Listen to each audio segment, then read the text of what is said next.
Hi everyone, welcome back to my channel. So our next video is regarding SIM installation and configuration. The complex cyber threats faced by organizations today necessitate the adoption of advanced security tools, and this is where security information and event management systems come into play. So what does a SIM? Collects the security information and gathers it at a central point and alerts for appropriate actions.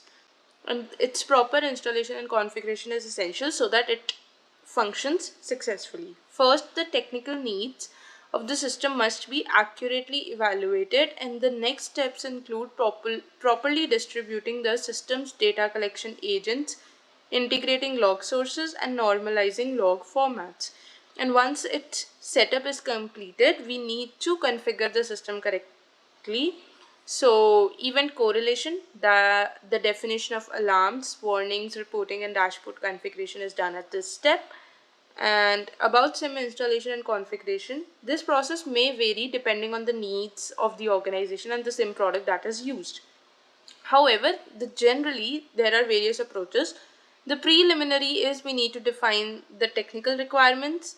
Next, compatible hardware and software controls. Next is we need to examine the network topology. Next is we need to install the SIM software. So selection of distribution models, that is centralized versus distributed, applying necessary updates and patches. Then is licensing and onboarding settings. Next is data collection and integration, that is identification and integration of log sources, distribution of collection agents, and then data normalization and enrichment.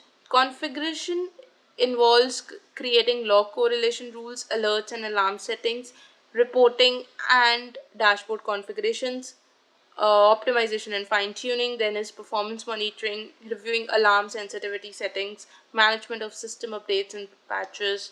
Then is last is disaster recovery planning and the backup. And yeah, so we have IBM QRadar SIM setup. This is an industry renowned SIM solution. So this involves several steps. First, recommended hardware specifications for QRadar can be found in the official documentation. That includes adequate amount of CPU, memory, and storage capacity.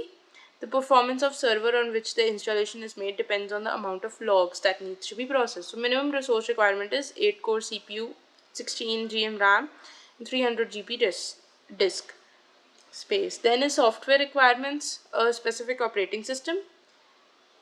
Additionally, it is recommended not to have another software on the system. Next is network requirements. Proper network configuration of the server must be made during the installation. Installation steps. After these requirements are prepared, you can start the installation phase. Hardware requirements can be physical or virtual. You should prepare the necessary resource, boot the system with QRadar installation ISO file, and then build QRadar on Red Hat distribution Linux. Next is select install this to start an installation with a graphical display. Then after the installation files are loaded, type yes to accept the license and continue by pressing enter. Okay. Then is select the software install option and click next. So application install, software based version of this will be installed, that is direct installation. High availability appliance, it is a backup device that automatically activates to guarantee the continuous operability and this data integrity of QRadar. Next is app host appliance, an installation option specifically designed for additional appliances to run on QRadar. Next is data gateway appliance. It is a component that is designed to collect log and event data. So assign a appliance type by functionality. Select all in one console and then click next. This combines all the core components of QRadar in a single device. Data node, that is used to store and search large amount of data. Event collection, that collects the log and event data from various devices on the network. Event processor, that processes the collected event data. Event flow processor, component that is designed to process both event and network flow data. Okay, flow collector collects network flow data. Flow processor, that processes the network flow data collected by the flow collector. QVM processor, QVM scanner, QVM appliance. Vulnerability management, vulnerability scans, vulnerability by scanning the network processor. Okay.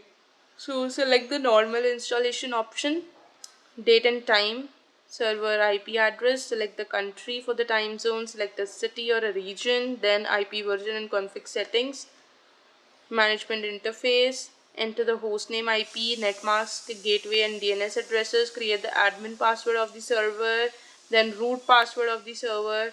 After the installation, you will be logged into the terminal and installation is completed. You can access this web interface.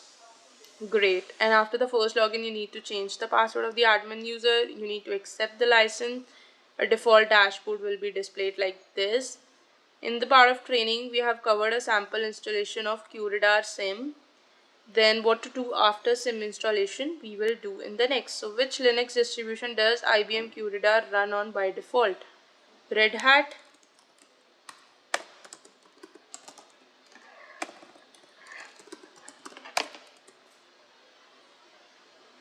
great.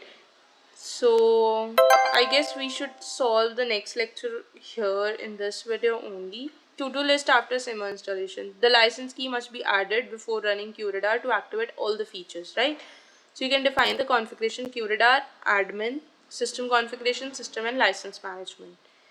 Then define the log sources, a server, network devices, security devices as a separate course. Okay, you can define the log sources within this. Then is data retention policies. You need to set default is 1 month.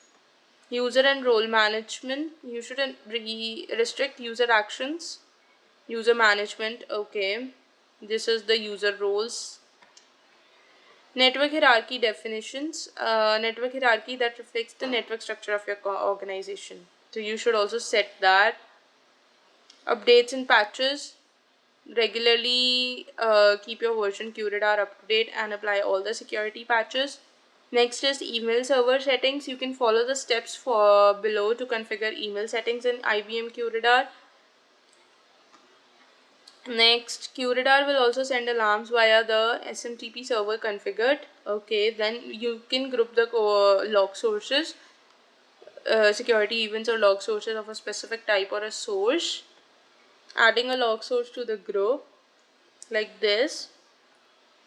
System settings. QRadar system settings section contains a number of basic system configuration and management functions. Here what each of these heading does. System settings, database settings, database related aerial databases, which is a component used to store query events and stream data. SNMP settings allows configuration of simple network management protocol settings. Embedded SNMP daemon contains settings related to embedded SNMP service. Console settings, WINS settings, Windows Internet Naming Service settings, reporting, data export, QFlow, QRadar, Network Insight, geographic, authorized service management. Then is the conclusion, where you can access the geolocation information on the admin screen menu.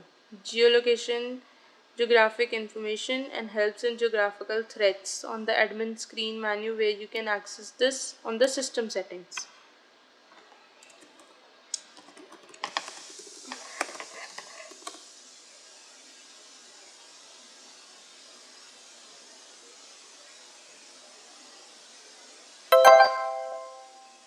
Great. So I guess we are done with this video. We'll meet in the next video itself, and do like, share and subscribe the channel as we post videos every day at 1:30 AM IST time. Thank you. Subscribe the channel.